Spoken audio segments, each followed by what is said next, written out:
শিম ঝাল এইভাবে বানালে খেতে কিন্তু বেশ ভালো লাগে, তবে অবশ্যই শিমের দুই দিকের যে আঁশ আছে সেটা খুব ভালোভাবে ফেলে নিতে হবে।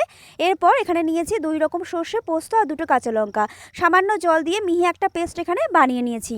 সর্ষের তেলে বানাবো, সর্ষের তেলে বানালে স্বাদটা বেশ ভালো হয়। এরপর কয়েকটা বড়ি আমি এখানে লাল করে ভেজে নামিয়ে নিয়েছি। তারপর ওই তেলেই এখানে শিমগুলোকে ভেজে নিচ্ছি সামান্য লবণ দিয়ে। হালকা লালচে কালার হয়ে গেলেই শিমের টুকরোগুলোকে আমি নামিয়ে নেব।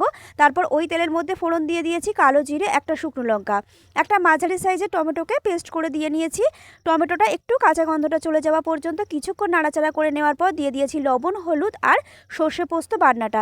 সামান্য চিনি দিয়ে ফুটে এলে দিয়ে দিয়েছি ভেজে রাখা শিমগুলোকে। আমাদের ছাদ বাগানে কত সুন্দর ধনেপাতা লাগিয়েছে দেখো আমার শ্বশুরমশাই, সেখান থেকে কিছুটা ধনেপাতা আমি তুলে নিয়ে যাব।